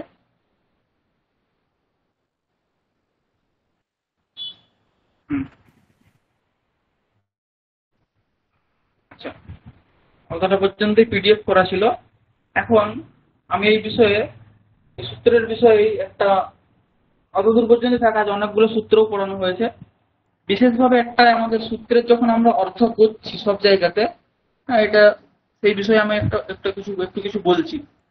আমরা সব জায়গাতেই যখন কারক প্রকরণে সূত্রের অর্থ করছি, তখন সেই সূত্রের অর্থ করার সঙ্গে স্পৃহয়তে প্রয়োগে ইষ্টঃ কারক সংজ্ঞা সন সম্প্রদান সংজ্ঞা ভবতি, এরকম প্রত্যেক জায়গাতেই কি বলেছি যে আগে কারক সংজ্ঞা হয়, তারপরে সম্প্রদান সংজ্ঞা হয়, ঠিক আছে? সব জায়গাতেই আমরা কিন্তু এরকম ভাবেই ব্যাখ্যা করেছি। তো আমি আগের দিনে বলেছিলাম যে কারক, কারকও হচ্ছে একটা সংজ্ঞা বিশেষ, একটা নাম বিশেষ, কিন্তু কারক এই নাম সংজ্ঞা বিধান করার কোনো সূত্র নেই। এই জন্য কারকে এই অধিকার সূত্র করা হয়েছে, আর যেই সূত্রে, যে সকল সূত্রের দ্বারা কর্তা কর্তৃ প্রভৃতি সংজ্ঞা বিশেষের বিধান হচ্ছে, সেই সকল সূত্রের দ্বারাই কিন্তু কারক সংজ্ঞাও হবে, ঠিক আছে? এই জন্য কারক এই অধিকার চাচ্ছে সেই সেই সূত্রে, তারপর কারক সংজ্ঞা আর কর্ম সংজ্ঞা বিধান করছে। এখন ঠিক আছে, কারক সংজ্ঞা আর কর্ম সংজ্ঞার বিধান করছে, তো আমরা সূত্রের অর্থতে স্পৃহয়তে প্রয়োগে ইষ্টঃ, ইষ্টঃ কারক সংজ্ঞা সম্প্রদান সংজ্ঞা ভবতি, এরকম না বলে কারক সংজ্ঞা সম্প্রদান সংজ্ঞা ভবতি, কর্ম কর্ণ সংজ্ঞা সন, कारक संज्ञा सन करण संज्ञा भवति, कर्तृ संज्ञा सन কারক সংজ্ঞা সন কর্তৃ সংজ্ঞা ভবতি, এরকম অর্থ আমরা সব জায়গাতে বর্ণনা করেছি তো। হ্যাঁ স্যার। হুম। সেই ক্ষেত্রে একটা বিশেষ কারণে এরকম অর্থ বর্ণনা করতে হচ্ছে, সেই কারণটা হচ্ছে এই যে সকল সংজ্ঞা বিধান করা হচ্ছে কারক, এর পরেও আমরা সমাজ সংজ্ঞার ক্ষেত্রেও দেখব, ঠিক আছে। তো সেই কারক আর সমাজ সংজ্ঞার ক্ষেত্রে এর আগে পদসংজ্ঞা, ভসংজ্ঞা, পদসংজ্ঞা সম্বন্ধে জানা আছে, ভসংজ্ঞা সম্বন্ধে জানা আছে কি কারণ? না স্যার। তো পদসংজ্ঞা, ভসংজ্ঞা, কারক সংজ্ঞা, সমাজ সংজ্ঞা, এই সকল সংজ্ঞার ক্ষেত্রে এই সকল সংজ্ঞা সূত্রগুলো যেখানে পাঠ করা হয়েছে, সেই সকল সমস্ত সংজ্ঞা সূত্র পাঠের আগে ভগবান পাণিনি একটা সূত্র করেছেন, আকডারাত একা সংজ্ঞা, আকডারাত একা সংজ্ঞা, ঠিক আছে। তার অর্থ হচ্ছে এটাই যে আকডারাত এই সূত্র থেকে, আকডারাত একা সংজ্ঞা এই সূত্র থেকে শুরু করে এরপরে অনেকটা পরে একটা সূত্র আছে কডারাহা কর্মধারয়ে, কডারাহা কর্মধারয়ে, সেই সূত্র পর্যন্ত, সেই মানে আকডারাত একা সংজ্ঞা এই সূত্র থেকে শুরু করে কডারাহ কর্মধারয়ে এই সূত্রের পর্যন্ত মাঝে আমাদের পদসংজ্ঞা বিধান হচ্ছে, কারক সংজ্ঞা বিধান করা হচ্ছে, ভসংজ্ঞা বিধান করা হচ্ছে, সমাজ সংজ্ঞা বিধান করা হচ্ছে। এই সমস্ত সংজ্ঞাগুলা আকডারাত একা সংজ্ঞা এই সূত্রের অধিকারে আছে, মানে এই সূত্রের অধীনে আছে বলতে গেলে। এখন আকডারাত একা সংজ্ঞা এই সূত্রের অর্থ কি? তো সেই সূত্রের ভিত্তিতে ভট্টজি দীক্ষিত বলেছেন, কডারাহ কর্মধারয় ইত্যতঃ প্রাক একস্য একা এব সংজ্ঞা জ্ঞেয়া, অর্থাৎ কডারাহ কর্মধারয় এই সূত্রের পর্যন্ত যে সকল সংজ্ঞা বিধান করা হচ্ছে সেই সকল সংজ্ঞা একজনের একটাই সংজ্ঞা হবে, একজনের একটাই সংজ্ঞা করা হবে, যুগপৎ অনেকগুলো সংজ্ঞা কিন্তু হবে না, ঠিক আছে। এই জন্য এখানে স্পৃহয়তে প্রয়োগে যেটা ইষ্ট, সেই ইষ্টের হয় কারক সংজ্ঞা প্রাপ্ত হবে, না হলে সম্প্রদান সংজ্ঞা প্রাপ্ত হবে। কিন্তু আমরা কি করছি, কারক সংজ্ঞা সম্প্রদান সংজ্ঞা যুগপৎ হবে না, সূত্রের নিয়ম করা আছে, তাহলে প্রাপ্ত হবে না, তাহলে কারক সংজ্ঞা করতে হবে অথবা সম্প্রদান সংজ্ঞা করতে হবে। তো এই জন্য এই সকল সূত্রতে কি বলা হচ্ছে যে একসঙ্গে হবে না, কিন্তু আগে কারক সংজ্ঞা হবে, তারপরে সেই কারকেরই আবার সম্প্রদান সংজ্ঞা হবে। তার জন্য কারক সংজ্ঞা সন সম্প্রদান সংজ্ঞা ভবতি, এরকম সব জায়গাতে আমরা সূত্রের অর্থ করেছি। ঠিক তেমনি সমাসের ক্ষেত্রেও আমরা দেখবো, সমাসে যখন আসবে এরকম আমরা দেখবো, সেখানেও কিরকম ভাবে সূত্রের অর্থ আমরা করছি সেই সকল আমরা দেখবো আস্তে আস্তে, ঠিক আছে। এই জন্য যেহেতু এগুলো একসংজ্ঞা অধিকারে আছে, এই জন্য আগে কারক সংজ্ঞা তারপরে সম্প্রদান সংজ্ঞা হবে, এরকম আমাদের বলতে হবে, ঠিক আছে। এই জন্য সব জায়গাতে আমরা ধাতু বাচ্য ব্যাপারাশ্রয় কারক সংজ্ঞা সন কর্তৃ সংজ্ঞা ভবতি, এরকম ভাবে সব জায়গাতে আমরা অর্থ বর্ণনা করছি, বোঝা গেল? হ্যাঁ স্যার। হুম, ঠিক আছে। তাহলে বাড়ির যেগুলো কাজ দেওয়া ছিল আমি সেই কাজগুলো এক এক একজন করে বলবেন। আমি শেয়ার বন্ধ করছি, ঠিক আছে। সকলেই এখন স্যার আমার কিন্তু কোনো কাজ হয়নি।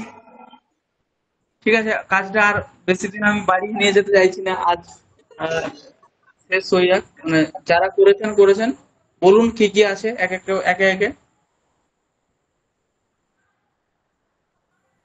স্যার ফার্স্টে আছে হরিহি যুক্ত রৌতি।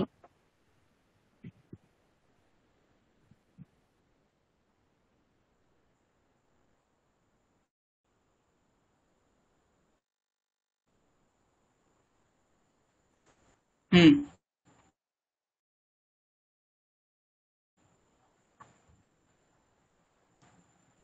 হরিহি যুক্ত রৌতি কি হবে?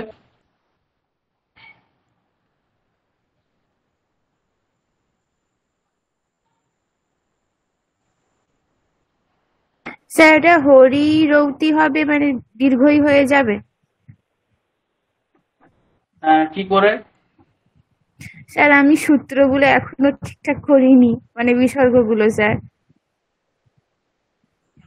আচ্ছা, সূত্রগুলো পড়ে নিতে হবে সময় করে করে, না হলে কিন্তু হ্যাঁ এগিয়ে স্যার, গেলে আমার অনেকটা সূত্র শোনা চলে এলে। হচ্ছে না।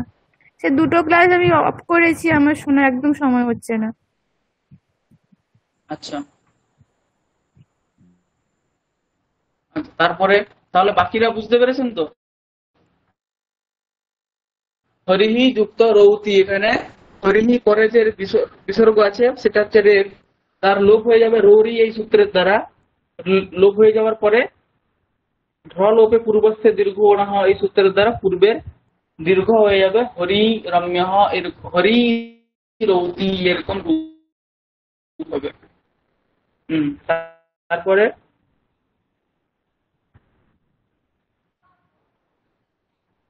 স্যার তারপর আছে নষ্ট যুক্ত মোহ, এটাও একই হবে স্যার।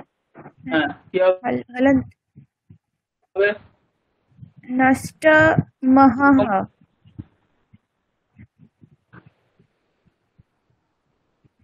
স্যার এটা আমি ঠিকঠাক অন্যরা কেউ পারিনি। বলতে পারবেন কি হবে এটা?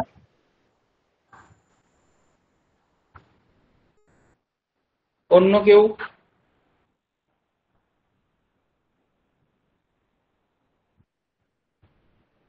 নষ্ট যুক্ত মোহ, নষ্ট এখানে বিসর্গ আছে, তার রেপ হয়ে যাবে, মানে সত্য হয়ে তারপরে রুদ্ধ হয়ে নষ্টর মোহ এরকম থাকবে। এখানে হসি চ একটা সূত্র পড়েছিলাম আমরা, অপ্লুদাত অতঃ পরস্য রোর উহু স্যাদ হসি, মটা হস প্রত্যাহারে পড়ছে, তার জন্য এখানে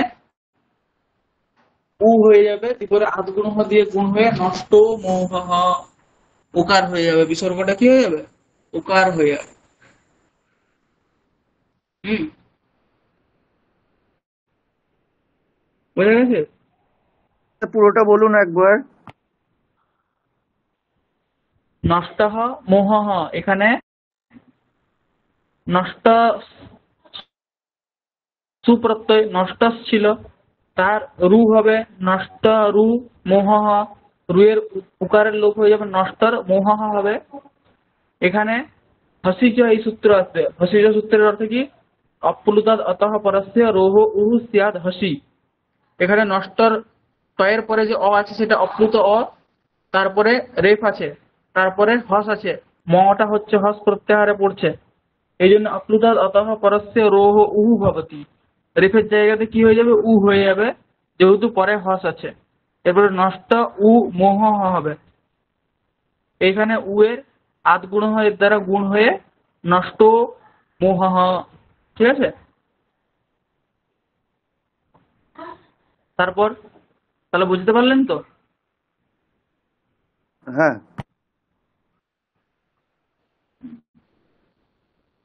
তারপর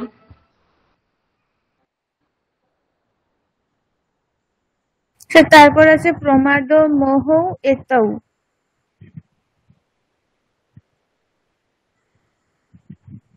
হুম, কি হবে?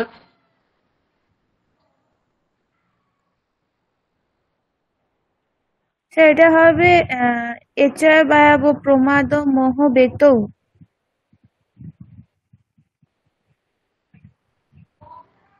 কি হবে এখানে? কি কি আদেশ হবে?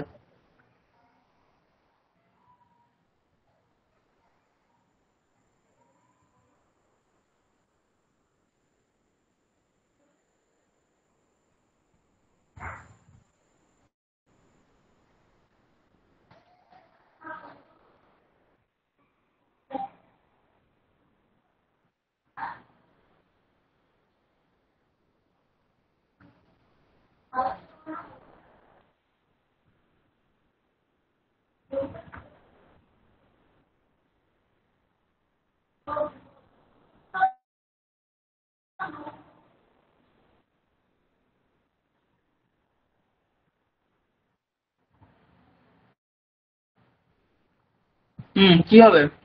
প্রমাদ মোহ এতৌ, ঔকারের জায়গাতে কি আদেশ হয়? ওকার জায়গা আব। আপ, তাহলে প্রমাদ মোহা বেতৌ, এখানে আরেকটা হতে পারে। আর এরপরে কি সূত্র আসতে পারে? কটা রূপ হয়? প্রমাদ মোহ এতৌ, এখানে সন্ধিতে কটা রূপ হয়?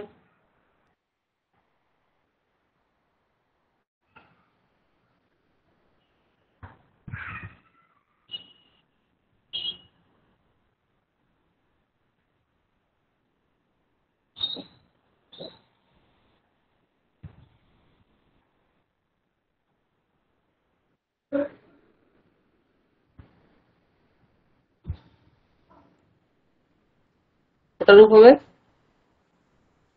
দুটো রূপ হবে। এরকম কিন্তু প্রশ্ন পরীক্ষাতে থাকবে।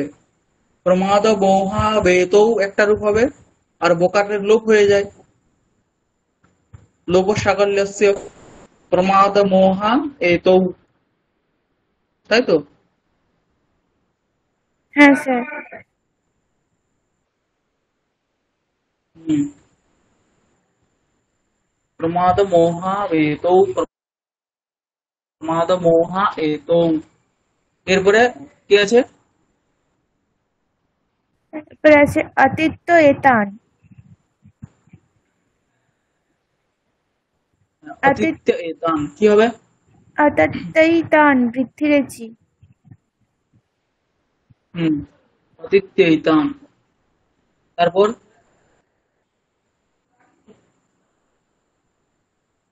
তারপর আছে গঙ্গে আগাচ্ছা। হুম, কি হবে?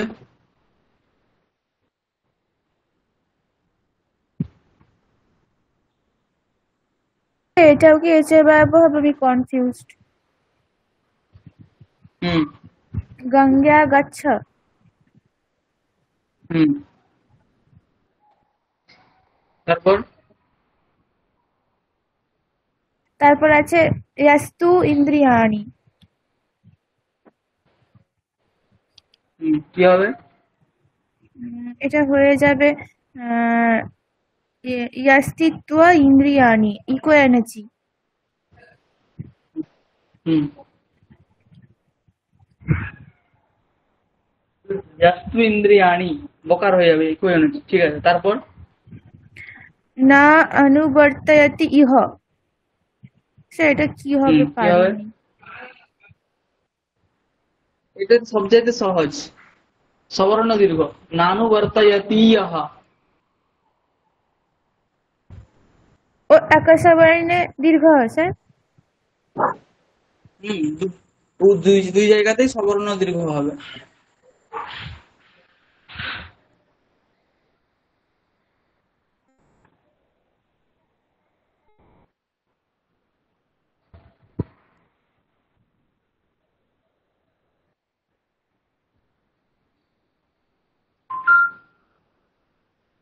তারপরে কুতহ আয়াসি। এটা পারিনি। কি হবে এখানে? এখানে বিসর্গের ইকার আদেশ হয়ে লোপ হয়ে যাবে। কি ছিল?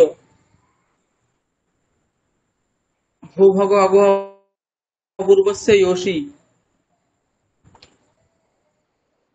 কুত আয়াসি, বিসর্গের লোপ হয়ে যাবে। তারপরে পূর্বন শাস্তি।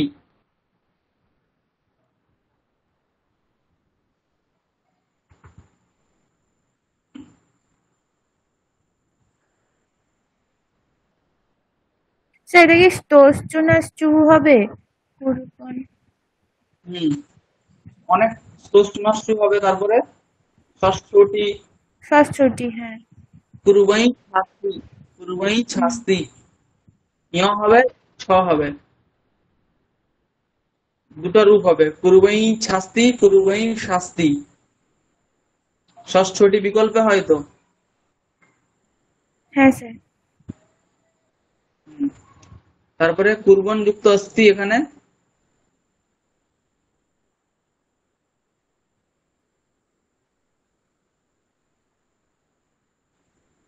গম হ্রস্বাদ হচ্ছে গমট নিত্যম। কি হবে তাহলে?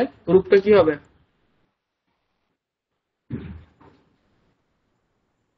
ডবল ন হয়ে যাবে, পূর্বন নস্তি। হুম, তারপরে আছে এতে অত্র, এখানে কি হবে এটা বলতে হবে। স্যার এটা লুপ্ত এঙ্গ পরান্ত অতি এতে অত্র। না, এই অত্র আছে। তারপরে কিং কিং করোষি, এখানে কি হবে?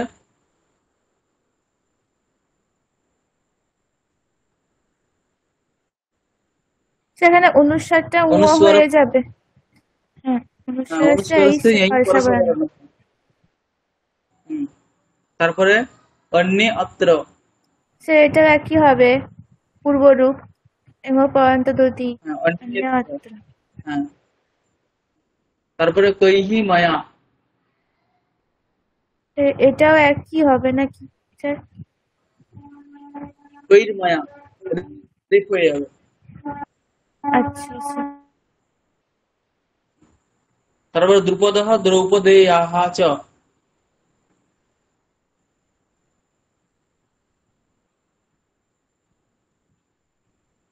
দ্রুপদঃ এখানে প্রথম বিসর্গটার ওকার হয়ে যাবে হসি চ, দ্রুপদ দ্রৌপদেয়াঃ চ, এটা বিসর্গটা তালব্যস্য হয়ে যাবে, তারপরে দন্তস্য হয়ে যাবে স্তোষ্টুনাশ্চু, দ্রুপদ দ্রৌপদেয়াশ্চ। সৎ শব্দ হয় এখানে সৎ ছোটি স্তোষ্টুনাশ্চু, সৎ শব্দ, শব্দ। ঠিক আছে।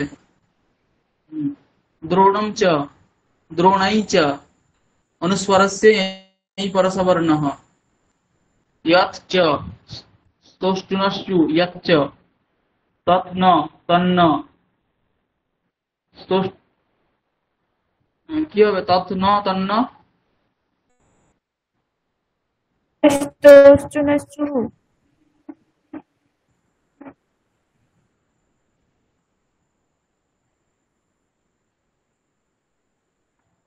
আছে কি সেরকম?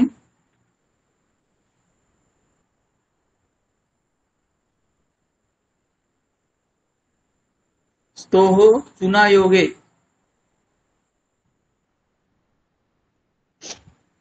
তালবস্য সেটা একবার তালবস্য বলুন। যোগে।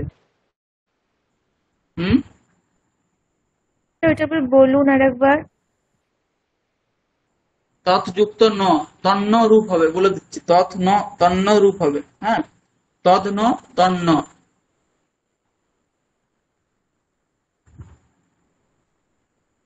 হ্যাঁ। এটা মনে হচ্ছে পড়ানো হয়নি সম্ভবত।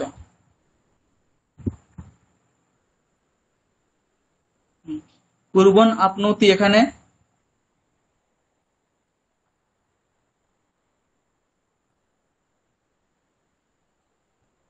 কুর্বন আপনতি, গমঃ হ্রস্বৎ আছে গমঃ নিত্যম। তারপরে যজ্ঞ দানম, এখানেও কিন্তু ওই হস্তিচ, যজ্ঞ দানম। ষড সিদতি, এটা পড়ানো হয়েছে, তহ সিধুট, ষট সিদতি, ত হয়ে যাবে, ষট সিদতি, হ্যাঁ। তারপরে এতানি অপি এতান্যপি, ইকোয়ানাচি। অসৎ ইতি অসৎ ইতি, হ্যাঁ। এটা ধারাতে অর্জুন এটা এঙ্গ পরান্ত হ্যাঁ, অতি। হ্যাঁ, ইঙ্গপদান্ত দতি, পরিণামে অমৃত উপমম, এখানেও সেটা এঙ্গ পরান্ত ইঙ্গপদান্ত অতি। দতি। এই হলো, ঠিক আছে। পরের দিনে আমি সোমবারে হচ্ছে কারক, কারকের প্রথম আহ, তৃতীয়া বিভক্তি অর্থ প্রকরণের সূত্র, সূত্রের অর্থ, উদাহরণ, এগুলো জিজ্ঞেস করব, সকলেই পড়ে আসবেন। আর আমি তারপরে কিছু প্র্যাকটিস টেক্সট পড়তে দেবো, সেই টেক্সটে কোথায় তৃতীয় বিভক্তি হয়েছে, সব জায়গাতে প্রত্যেকটা বাক্য লিখে সেখানে তৃতীয় বিভক্তি হয়েছে, কোন অর্থে হয়েছে, কোন সূত্রের দ্বারা হয়েছে, এগুলো সব পড়ে আসতে হবে। স্যার এটা আজকে দিলে ভালো হতো স্যার, সোমবারে তো একদিন থাকে মোটে। আজ আজ হচ্ছে আমি মানে নেই ওখানে বেলুড়ে, আমার বইটা ওখানে আছে। আচ্ছা। হুম,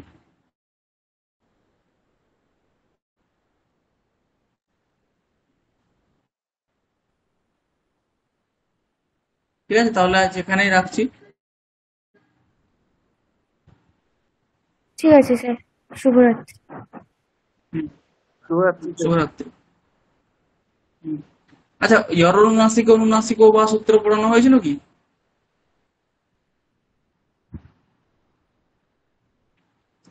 এটা তো মানে পড়া হয়েছিল। হয়েছিল, তাহলে হয়েছে। কর্ণ হ্যাঁ, এটা হয়েছে হয়েছে। হয়েছে। হুম, ঠিক আছে, তাহলে এখানেই রাখছি। আজ শুভরাত্রি সকলকে। আজকে প্রেজেন্ট দেওয়া হয়নি, আগামী সোমবারে আমি সকলের প্রেজেন্ট দিয়ে দেবো, ঠিক আছে? ঠিক আছে স্যার। হুম, রাখছি এখানে।